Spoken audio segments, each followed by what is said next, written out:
Zelos Podcast is sponsored by Kinetic IQ, where intelligence meets motion. Kinetic IQ brings a biomechanics lab into the palm of your hand, letting you measure movement anytime, anywhere, with just an iPad or an iPhone, and no wearables required. I've been using Kinetic IQ's markerless motion capture in my own practice, and whether you're screening athletes, analyzing posture and gait mechanics, optimizing performance, or guiding return to play, it helps practitioners like us save time, capture more objective data, and make instant actionable decisions. So to learn more about how Kinetic IQ is shaping the future of intelligent movement, visit them at kineticiq.com. That's KINETIKIQ.com. You know, I can't tell you how thrilled I am to have Metabolic Elite be one of the sponsors of the Zelos Podcast. You know what makes Metabolic Elite different is their commitment to real results. I've seen a lot of supplements and performance enhancement things over the years, but they pair clinical experience with innovation, like Lipitab, their proprietary solid-state liposomal delivery system. It's a chewable format which enhances absorption, like nutrients like BPC 157 and synapses. They're delivered more efficiently in the body, supporting recovery, focus, cognitive health. Their formulas go beyond the basics, solving performance health challenges at the system level. Every product is tested for quality, it's backed by research, and trusted by athletes and clinicians alike. So learn more at metabolicelite.co. And you can get 10% off all of Metabolic Elite products by entering the coupon code ZELOS, Z-E-L-O-S. Welcome to the Zelos Podcast, the show that's all about the pros behind the pros in sports. I'm your host, Rocky Snyder. This week, my guest is Alan Nasypany. He is the Doctor of Athletic Training at the University of Idaho. He has been heading up their athletic training department for a number of years. We were having a conversation on the phone not too long ago, and I just had to have him on. We're going to go into and outside conventional, non-conventional ideas of training and rehab and so on. Before we get underway, speaking of rehab and performance, the Perform Better 3-day functional training summit's coming your way. In Chicago, it'll be June 18th to the 20th. Long Beach, California, July 9th to the 11th. And finishing in Providence, Rhode Island, August 20th to the 22nd. Go to performbetter.com. I'm going to be in Chicago and Long Beach presenting. I hope you can join me there. And honestly, their flagship in Providence probably pulls in the largest crowd. If I could, I'd go there too, because every time it's just amazing presenters. I'm just giddy that I get to stand beside some amazing individuals in this field. If you want to check out some information about myself or check out the kind of online courses that we're offering, we just launched a new one, which is open and closed chain foot mobilization. Just go to rockysnyder.com. You'll get information about that, plus weekly blogs, podcast archives, other courses and products, and even online consulting if you're interested. Be sure to join us on Instagram at Rocky_Snyder. Click the subscribe button and enjoy the conversation. Alan, first off, welcome to the Zelos Podcast. I've been looking forward to this conversation since we touched base not too long ago. Yeah, thank you. Thanks for having me. My pleasure. I'm a bit reproachful, I'll say, that we were at the same event recently back in March. It was the Northwest Athletic Trainers Association's annual symposium. You were in attendance, I was in attendance, and our paths didn't cross. And I'm really bummed. After talking to you, I'm just feeling like, another brother from another mother, and parallel paths and all that. Even though we have different roles in a way, the commonalities and the thought process and everything, just like, not necessarily missed opportunity, but boy, if I could turn back the clock and grab you and sit down for lunch or whatever, I would have. So the next best thing is to get you on this podcast. So before we, like I say, follow Alan. Right? Yeah, we're doing it, man. And anytime, I'm game for. So before we follow down the rabbit hole into Wonderland in terms of what you're doing. Give us an understanding of your position at the University of Idaho and how you got to be where you are. Yeah, so I serve as an athletic trainer on the academic side at the University of Idaho. I work in the iSmart clinic, which is it's basically an integrative care model where we work with non-intercollegiate, generally student athletes, but we have people from all across the lifespan. So we have people in their 80s and 90s come in, and we have kids come in, and so. But basically, athletics handles most of the athletic cases, and then we handle intramurals, and then people from the community, and all that other stuff that happens. Um, I got out here in 2007. I worked in a clinic and high schools and all that stuff before then when I was doing my doctoral degrees. And I came out here in 2007, and then in 2011, we had a bachelor's program out here in athletic training, and was actually in physical education with a major in athletic training. So it was kind of Ah. behind the times even for that time.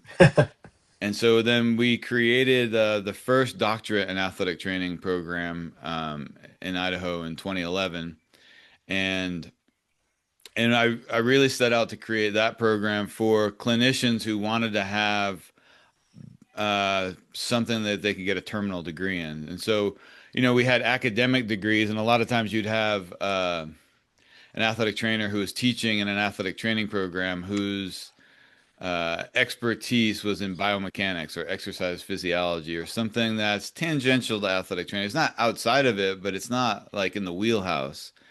And so I thought, well, who better to train the future of our profession than people who are working on expertise in patient care?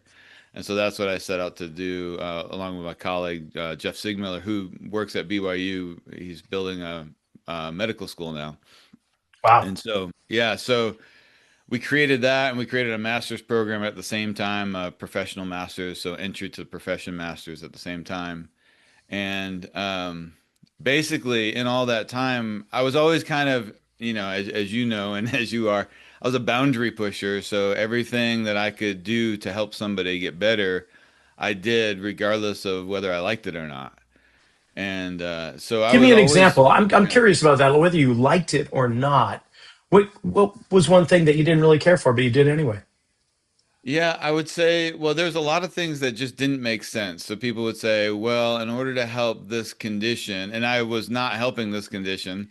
And then somebody would say, well, in order to help this condition, you really need to look at it from this lens. And it was emotions, or it was the mental side, or it was a past life thing. And I was like, I don't even know if past lives exist. I don't know how that can be helpful. And then when somebody would show me something that I can't reconcile, instead of sticking my head in the sand, which most people would do, maybe people with more than half a brain would do, uh, I would always go, well, I can't unsee that. And so then I would go back and say, okay, well, if that is true, because I just saw it happen, and then we can repeat it, then what else are we missing? And so Hmm. when I built those programs, and it was trying to teach the future of our profession. They're already credentialed athletic trainers, and I was trying to figure out, well, how do we make the best professional that we can? And we took the best of the academic doctorate and the clinical doctorate and the professional practice doctorate, and we smushed them all together, and we threw out all the BS. And so that's how we created the doctor in athletic training program. But in that program, part of my job was to study all the things that people were saying help people get better. And a lot of those had to do with things that sounded too good to be true. And I was like, well, that can't possibly be true, but let me try it. And then sure enough, it would work. And then I'd be like, okay, so now if that's true, now I have to go back through all the old stuff I thought I knew. And it just kept happening. And so then we would get further along, and you'd realize that there's a lot out there that we don't understand, and we're just basically touching the tip of the iceberg. Yeah. And so Wow. I was, the director of both of those programs. Then I stepped down 5 or 6 years ago and allowed other people to see what they had and do their thing here. I'm still a faculty member here, still work in the clinic. I have a private practice. But, basically my private practice now is it's confusing to me because it used to be all about pain, and I would have an agreement with my patients that I'd say, well, how would we know if you were better? And they say, if the pain was gone, I'd be fine. And then they would come back in the clinic, and I studied all these things for 10 years of how do we get pain to go away as quickly as possible. And then they come back, and I say, how's the pain? They say, it's great. How are you doing? Terrible. I'm like, wait, we had an agreement that if your pain went away, you were going to be better.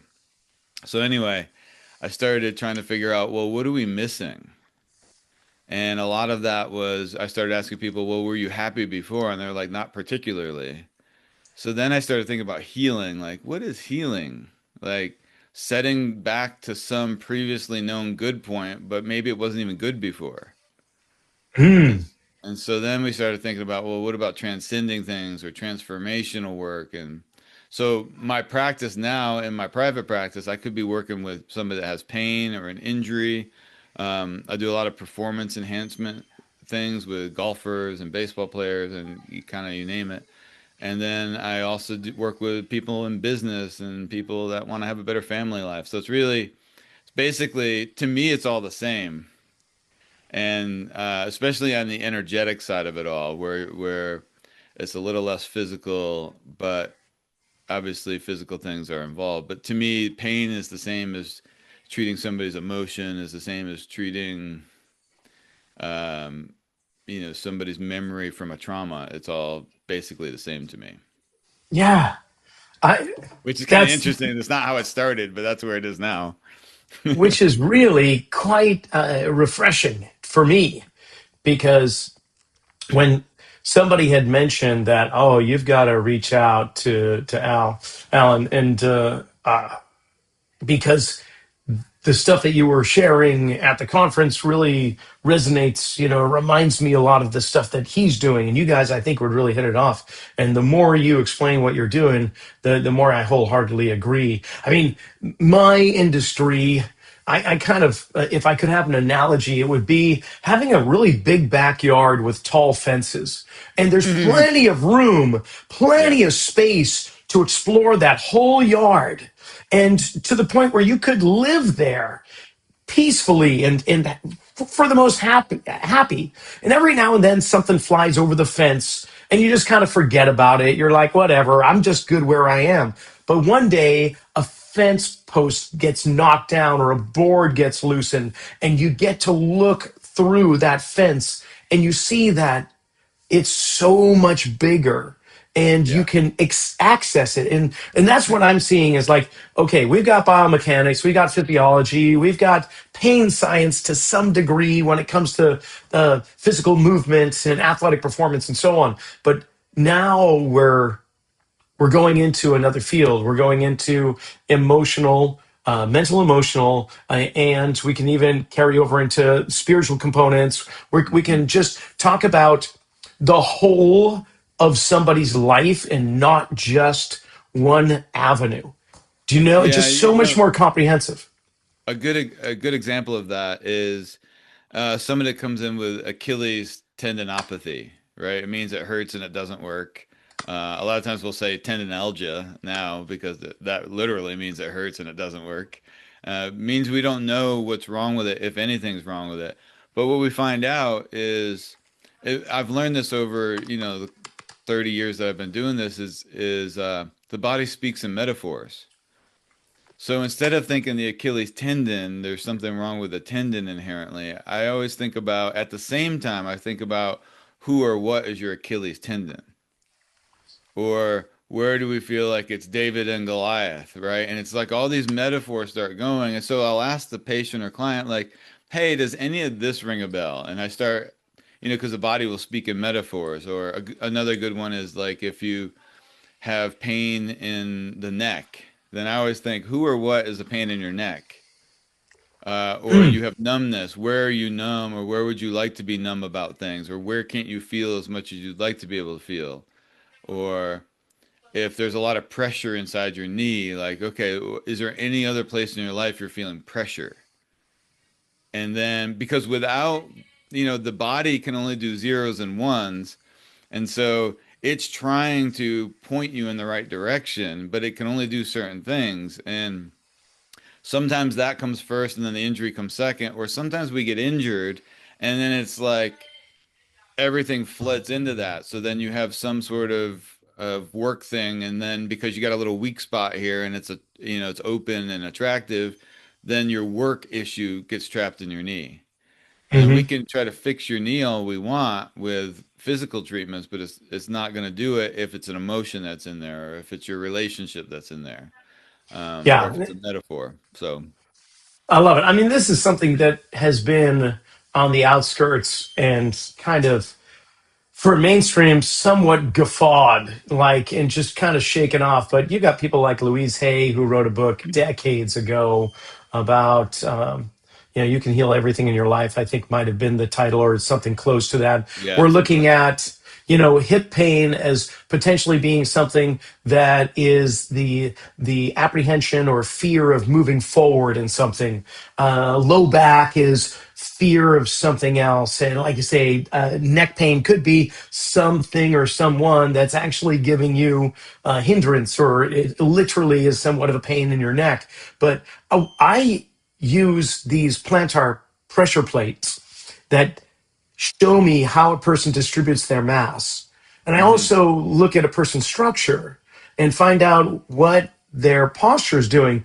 And not to get too ethereal, too out there, or like smoke and mirrors or anything, but I often will look at their posture.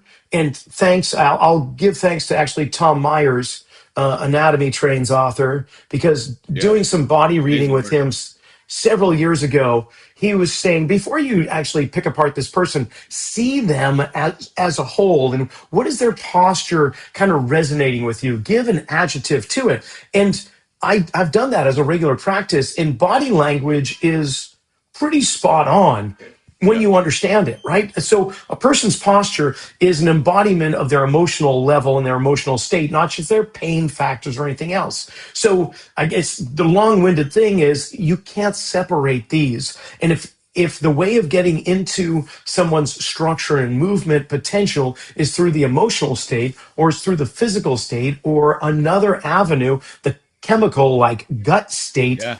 there's so many ways into it. But if somebody And shows me, it might only be one pathway that's open. Or it could be that yes, you could do the same thing from 10 different directions, and those are the easy ones. But a lot of them are only open for one or two directions. So if you're only willing to look at the emotional stuff, but it's a physical issue, then you're in trouble that way too. yeah, yeah. So then it becomes kind of like, I won't say trial and error, but assess, provide stimulation, and reassess. And that stimuli could come in several different forms. Yeah, and for me it was helpful because um, I studied my athletic training background and working at a PT clinic. I studied everything I could possibly study on the physical side first. And then I would always have limitations and people that weren't getting better. And then I knew we didn't know. I think about listening to Ram Dass, who's a, kind Uh of a huh. spiritual guy from back in the 60s, but he would say, his big problem was he had all the training and he was working at Harvard and he was helping people and he knew that he didn't know. And he's like, I need to find somebody that knows. And so it's not that he didn't know anything. He just knew that he wasn't doing the best that he could. Or if that was the best, we're not doing that great. And when I look around athletic training, it's the same thing. It's like everybody thinks they know, yet there's a lot of people that aren't getting better. Um, we did a study.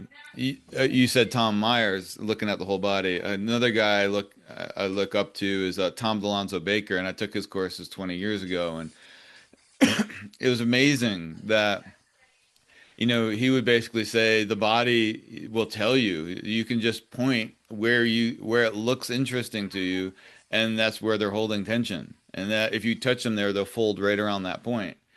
And that was pretty amazing to me, like the whole body being involved in everything potentially. And so I started to see that pattern playing out. And then, so I had a really good background. Like I studied everything I could get my hands on in athletic training and physical therapy, and it just didn't do it. So then I went to the fringes of that, into chiropractic, into PTs that are doing more manipulation, and I just on and on and on. I did the Mulligan concept, which is amazing. I did Yeah. primal reflex release technique, which is the best neurophysiological technique out there for healing pain or for helping pain, and trauma. And then I listened to a book by Carolyn Mace where she was talking about the chakra system, and I was like, this is a bunch of nonsense. Right? Because it's just like, well, it'd be nice, but that's just not how the world works. Because if that was how the world worked, I would have known it by then. It was not like I had my eyes closed. And then by the end of the book, when somebody would talk, I would feel at my chakra where they were coming from. And I was like, well, that's kind of weird. And then I studied with Donna Eden and most of it from a distance. And I watched her work and I was thinking, wow, she's a miraculous human being and energy worker. And she can see all these energy systems, which I thought was total nonsense. And then the cool thing about her is not only could she see that, but she came up with a way for people to learn how to test that and measure it. And and so I loved all that. And I had my scientific background where I would say, well, here's what we're working on. Here's what I think is happening. So if I treat an emotion and they can't plantar flex their foot, and I think that's related, then we should know that it's related because now all of a sudden they can plantar flex their foot. And so I put them right back in the same test we always use. And it was really good that I had that really structured background. And then I would do Qigong, and somebody introduced me to Qigong, and I could feel meridians, and the meridians meant something different to me. And apparently I knew all that my whole life, but I didn't have any context for it. Yeah, I would have said I was good at reading body language or something. And then I realized I could talk to people on the phone and hear and feel the same thing. I'm like, well, it can't be body language. So what is that? Yeah. So anyway, there's a ton of really impactful people, but I've worked with really good people that are experts, like Brian Mulligan. He basically make any pain go away. Like he's like a magician with it. And then I realized, a lot of it was his confidence that he was going to be able to make that go away. And he was just going to fiddle with it until he figured out how to shut the pain off. And I thought that was amazing. And Tom DeLonzo Baker using the good side. We did a study uh, 15 years ago where we looked at Division One or two baseball players, and mostly pitchers, and most of them had glenohumeral internal rotation deficit (GERD). Yep. Not this kind of GERD, but the Yep. rotation deficit GERD. And historically, it's really difficult to treat. We say it's a tight posterior capsule, or we say the posterior structures are really tight. And so what we did in the study was we had them use their good side. And so like 18 out of 20 or something like that were the non-dominant side. And so we'd measure their rotation. And in therapy, the most common thing you do are joint mobilizations and sleeper stretch, right? It's like this, it's as basic as it It's the gets, but go-to. Sure. what everybody does. You go to any baseball field across the country and people are doing the Yep. sleeper stretch. And so what we did is we had two groups. One of the groups we did um, total motion release, but we only did the good side. We didn't do any other joint. We didn't check the whole system. And we I think we gained on average 18 degrees of internal rotation just by doing the unaffected side. The affected side got 18 more degrees, which is unheard of. We did the sleeper stretch and the other stretching program, and we gained 2 degrees. Then what we did is we switched the groups, and the group that did the sleeper stretch now did total motion release, and they gained 18. And the There you. group that was doing total motion release, we put in the stretching, and they lost 16 and went back down to 2. Wow. And so what we did is we had these two groups, and we could see that they're way different. And then we crossed them over, and then they got worse again or better. And then the one that got worse when we put them in the static stretch and the sleeper stretch, we reversed them again and put them back in the TMR, and they gained 18 degrees again. It's like, oh, wow. So doing the non-dominant side, the uninvolved side, the same motion freed up that motion on the thrown The shoulder. affected side. It was like, Wow. that's just, I mean, to some people that's witchcraft. Uh, but I see that and go, well, that's a lot better because I knew that we didn't know how to treat it. And so now we have this other thing that we can do, and it's really easy to tell if it's going to work because you do the non-dominant side a few times, whether it's repetitions or hold, and then you recheck it. And if it's no better, then maybe you do something else. And so, when we have pitchers now, we have them always doing things on the non-dominant side. We're just going to take a quick pause from this conversation to acknowledge our sponsors, and then we'll be right back. The Zelos Podcast is sponsored by Kinetic IQ, where intelligence meets motion. Kinetic IQ brings a biomechanics lab into the palm of your hand, letting you measure movement anytime, anywhere with just an iPad or iPhone.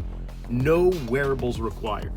I've been using Kinetic IQ in my own practice, and whether you're screening athletes, optimizing performance, or guiding return to play, it helps practitioners like us save time, capture more objective data, and make instant actionable decisions.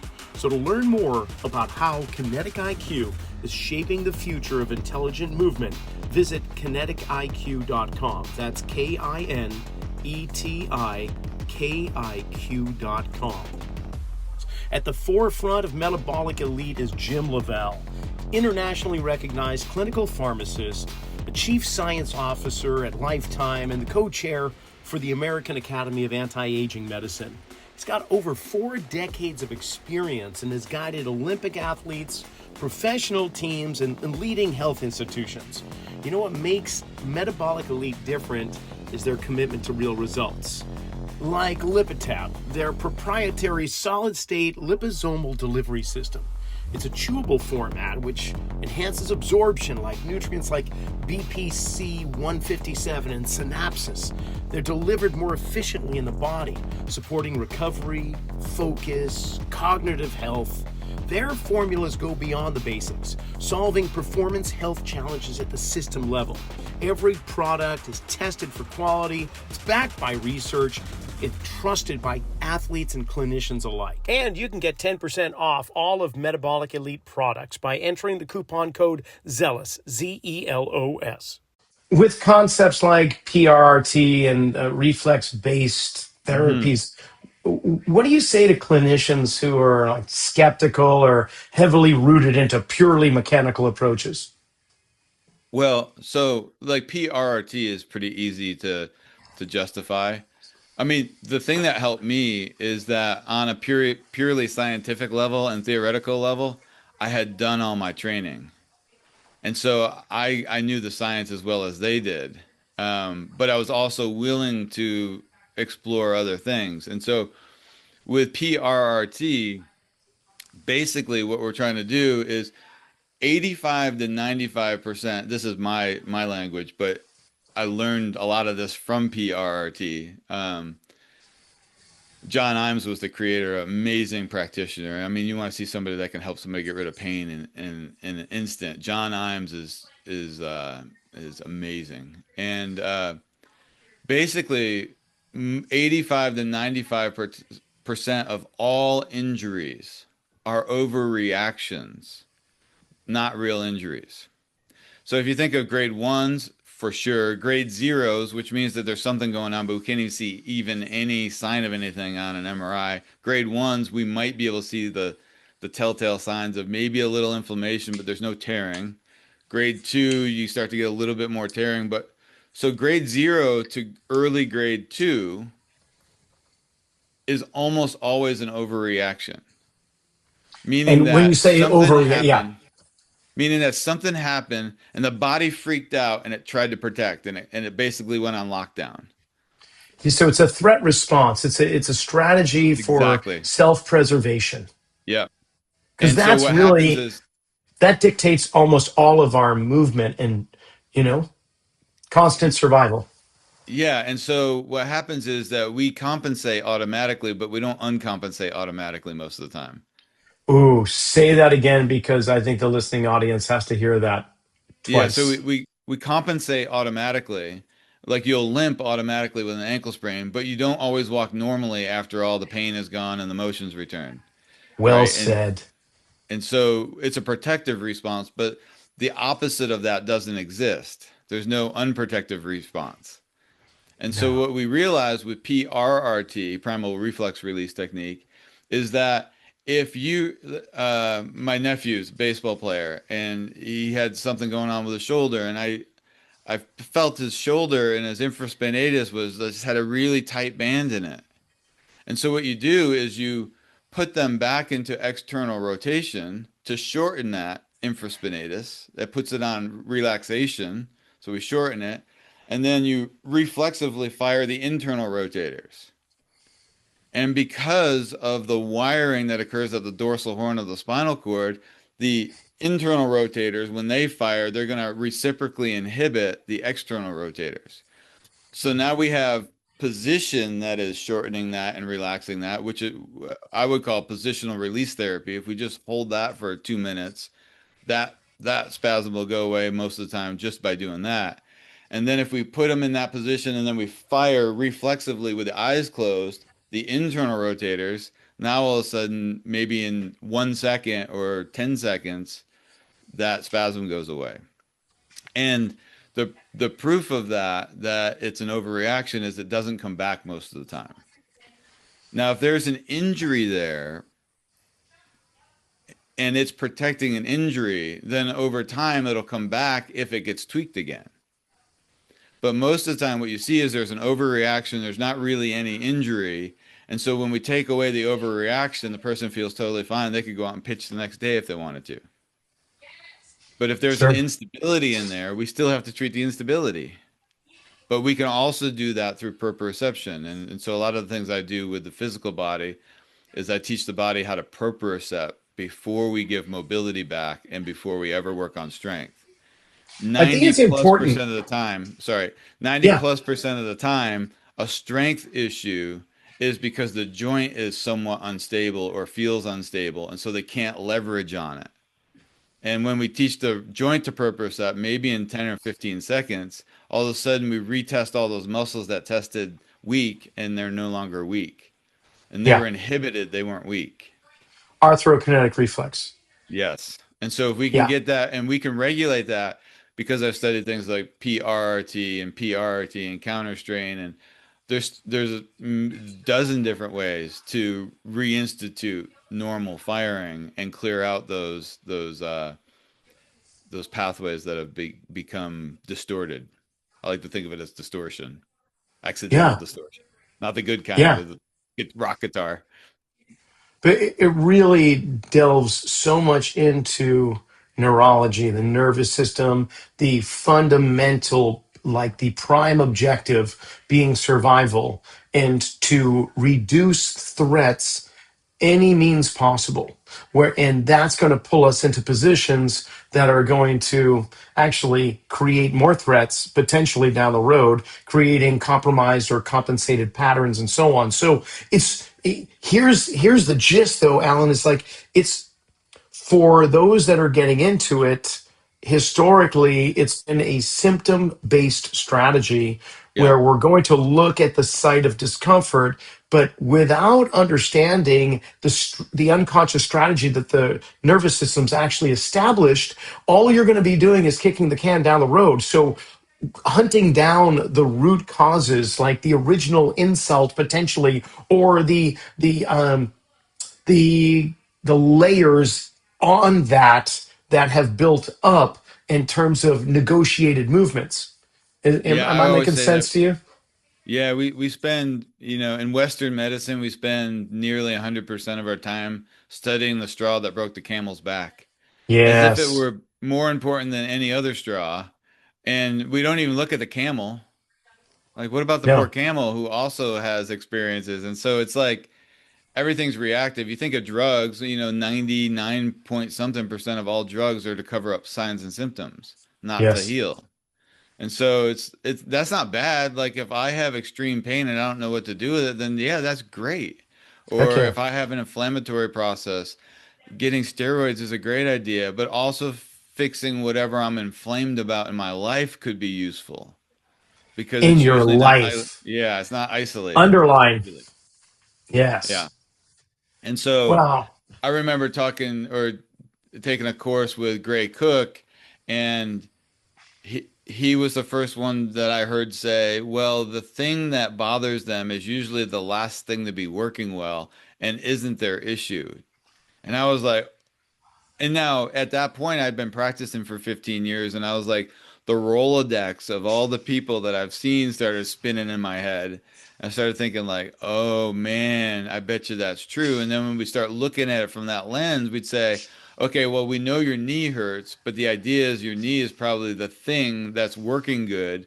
And because the other things around it aren't doing their job, now it's doing its primary job, plus this other one's secondary job, plus its tertiary job.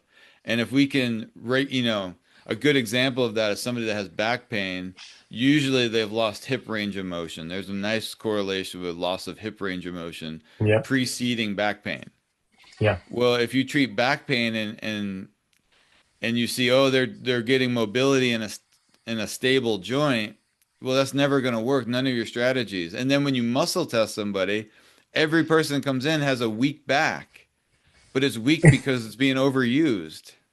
And Yeah. so if we get the hip mobility back, then we can start to work on the lumbar stability, and all of a sudden they start playing nice together, and you're getting the compensated movement back.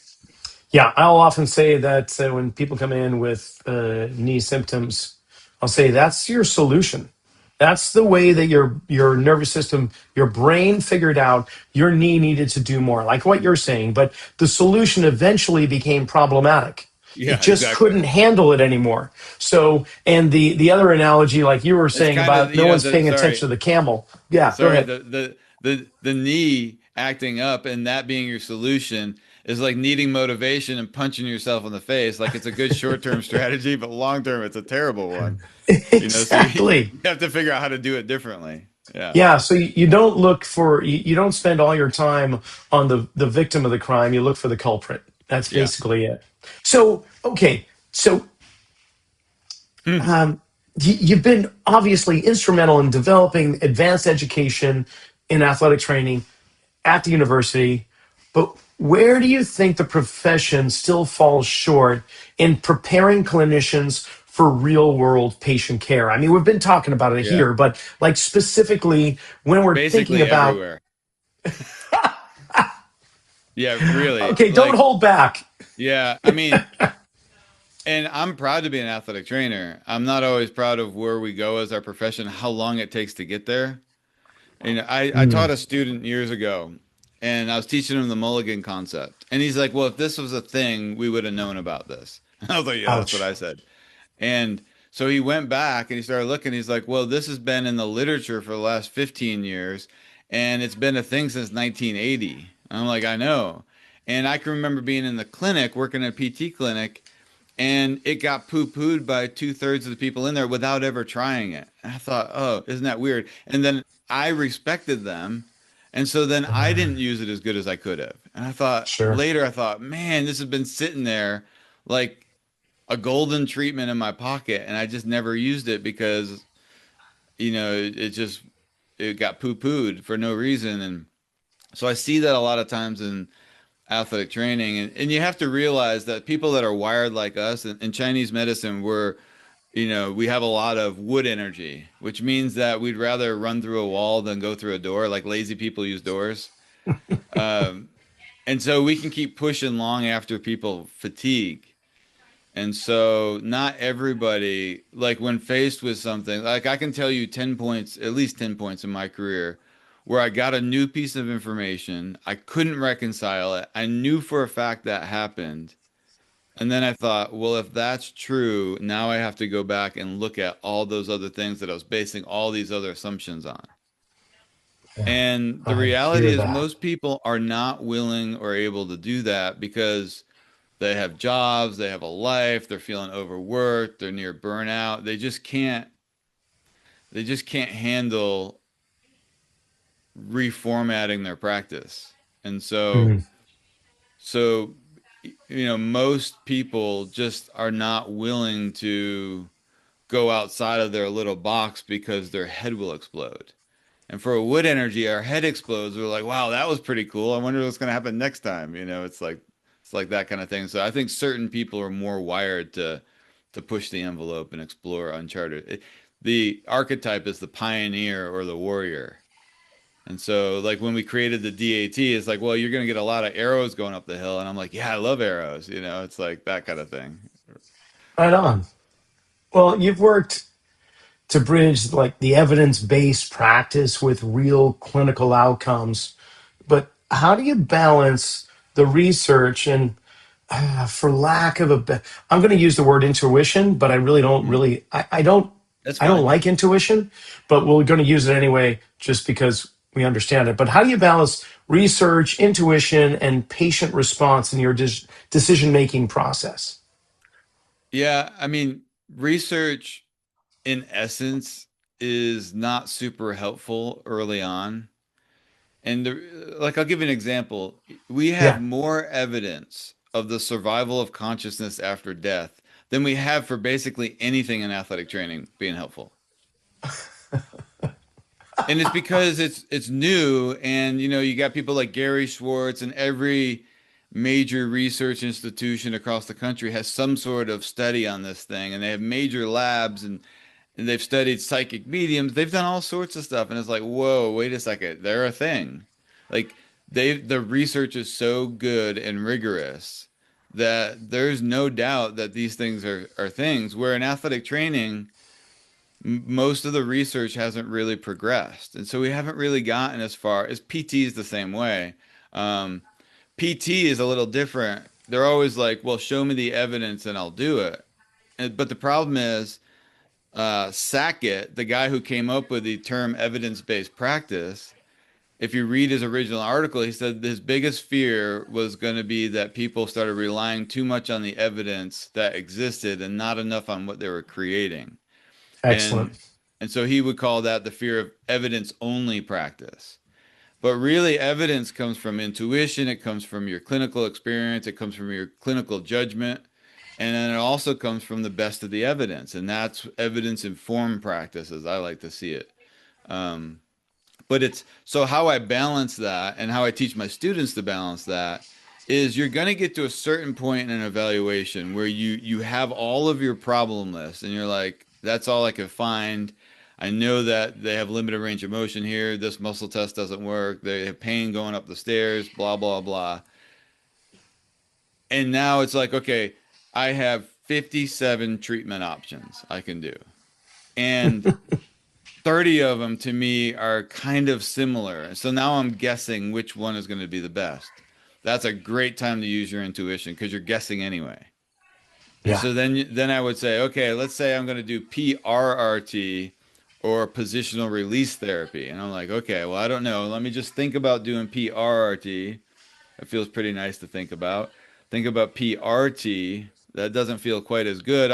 If I'm guessing anyway, I'm going to go with the one that feels more confident to me. And so I started doing that kind of thing where I knew I was guessing anyway. And so then once you make a decision, you're still tracking the same markers. And after I do that treatment, I go back and test all the things I had before. Um, and you got to understand, I've, uh, I'm not proud of it or not proud of it, but I've published probably more than 100 articles. And so I know the foibles of research. Hmm. I when I was doing my dissertation, I called the five seminal articles. People that wrote the articles, and they said, "Ugh, don't trust what I wrote exclusively because I was just trying to get tenure." And but I realized that like we've never done it like that.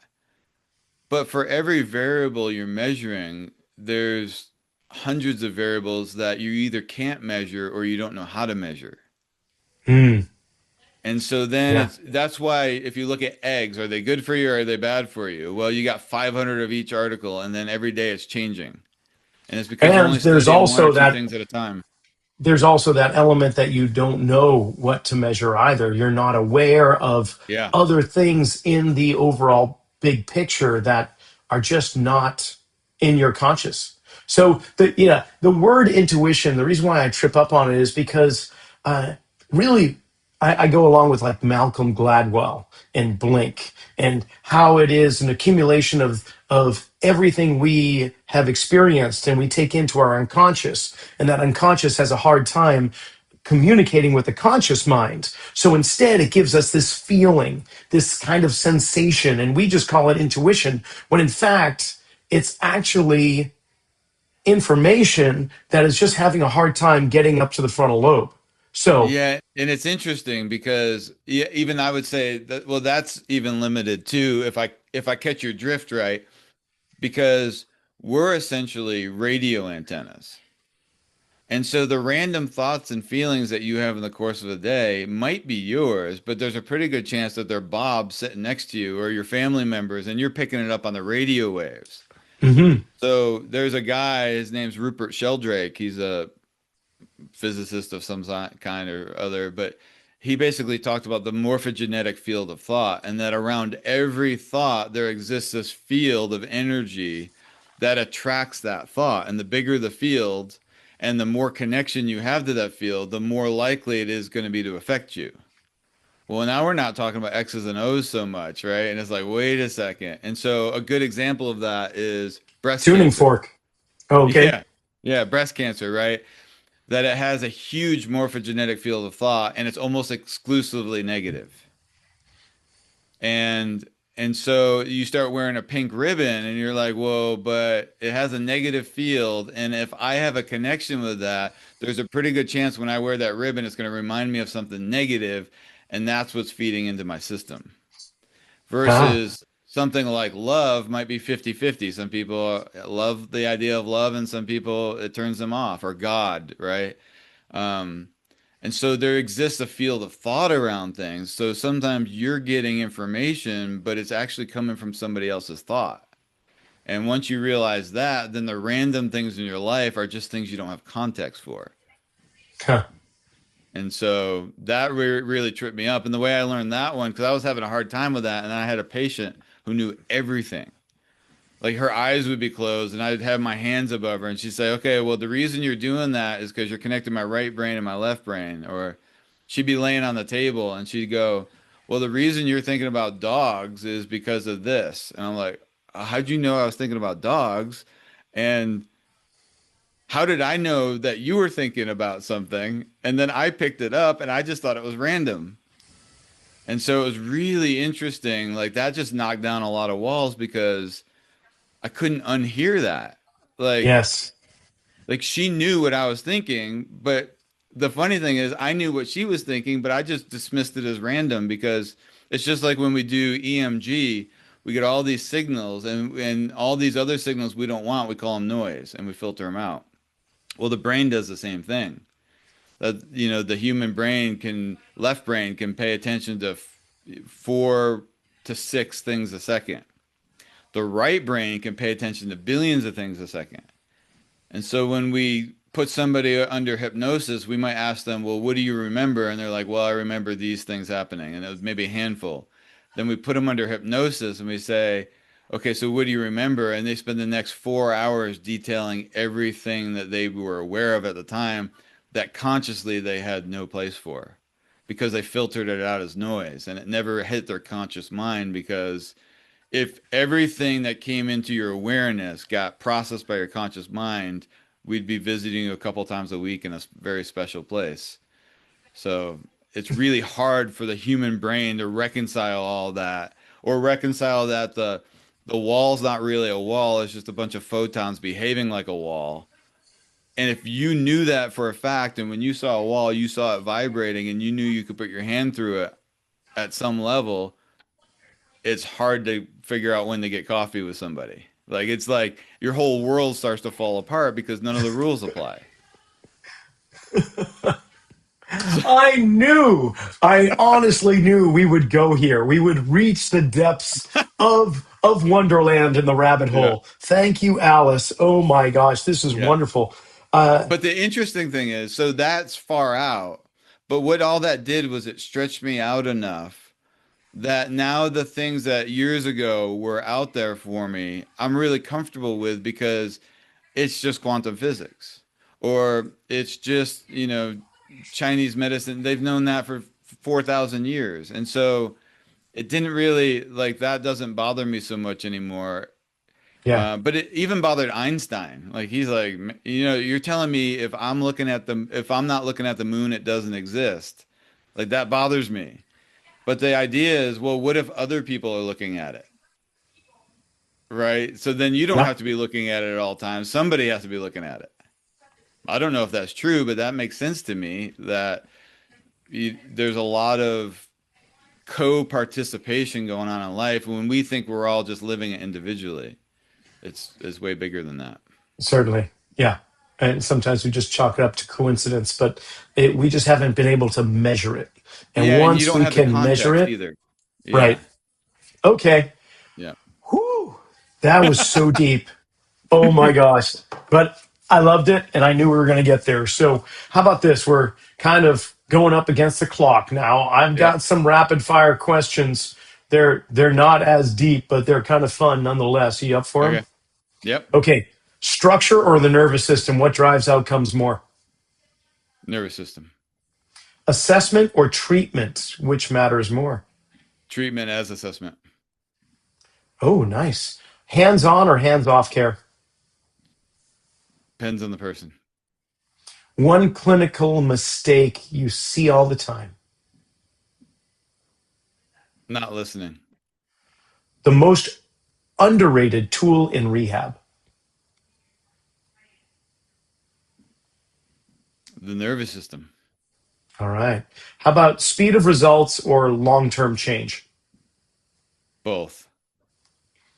What confuses young clinicians the most?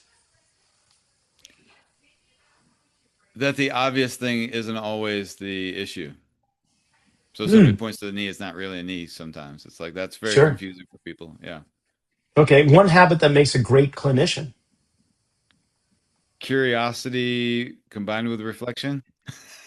Beautiful. If something isn't working, what's your first adjustment? Assume user error. Oh, good. Okay. And one word that defines effective patient care. Outcomes. Wow. Those were great. They weren't necessarily what I was thinking. So it's great because it gives me a different perspective, which I can learn from. So I Yeah, appreciate what's that. funny is I could argue both sides of a lot of those things, but like seeing what I've seen and working with students all the time, man, some of those are good questions. Yeah. It depends on the person too. I'm like, I don't know. It depends who we're talking about. So that's All awesome. right. Again, aside from my go-to question at the end as to how people can learn more about you, maybe follow you with your research articles, or just get in touch, or whatever. Before you give me that information, what I'm really curious is, are you aware of other universities that have a progressive mindset like you and your department? No, I've never seen anything like it. And so like in our courses, our master's and our doctoral program, I teach intuition and I teach how to work with patients and I teach some of the things that are more fringe. Like everybody will know when somebody says something, whether it feels true to them or not by the time they graduate. But however, we teach courses and continuing ed courses on Mulligan concept and total motion release and primal reflex release technique and counter strain and myokinesthetics. Like we do all these things that are actually seen as advanced therapies. But for me, it's really the toolbox of every person graduating should come out with understanding of how to use these things. And so I think that's what we do that's special. And then we really talk about the patient and not the pathology. And sometimes they're very similar and sometimes they're pretty divergent. And we're just trying to Mm, help people feel better and get the most out of their life, live their best beautiful. life. Yeah. Dude, I love it. I love it. Alan, I can't thank you enough. This has been Yeah, great. that's So fun. I know you've got a LinkedIn page. Do you or your department have Instagram posts or anything like that? Yeah, the University of Idaho athletic training programs page. And then my personal stuff is Resource Energetics, all one word, and you can find that website there too. And that kind of links into the other side of things. Really, they're all kind of combined, but it's just easier for people to sort them out. Wow. Well, I'm going to have to sort out this conversation. I'm going to have to play it back and really Yeah, go at into it some point deeper. It I was want to great. I want to reverse this because I got a lot of more questions for you. And so I kind of feel bad because I hate these things because I'm always like talking this way, but I'd rather be on the other end of it. So We'll make that happen another time for sure. And maybe off camera. But yeah. thank you so much. I really appreciate you coming on. Yeah, perfect. Take care. Well, Alan sure didn't disappoint. I want to thank him for coming on, being my guest. I would love to have a 2-hour podcast with him. If time persists, it allows, maybe it will come back on another time. I want to thank the University of Idaho for allowing this to happen. And don't forget, the Perform Better training summits are coming to you in Chicago, Long Beach, and Providence, June, July, and August, respectively. Check out my website, rockysnyder.com. And until next week, we're going to hear one more announcement from our valued sponsors. Go out there and make it a good one. Remember to check out metabolicelite.co. Check out all the products they have on their website. Synapsin Pro is something I've been using to help stay focused without having to over-caffeinate myself. It keeps me in the zone so I can just really hone in on the things I need to achieve without feeling like, man, I gotta reach for an energy drink every 5 minutes. metabolicelite.co. And don't forget, Kinetic IQ. They've got markerless motion capture for morons like me. I can use their product with my iPhone or my iPad. I can look at posture analysis, movement analysis of any exercise, gait analysis. It gives me everything I could possibly want when tracking people's movements. So, check out kinetikiq.com.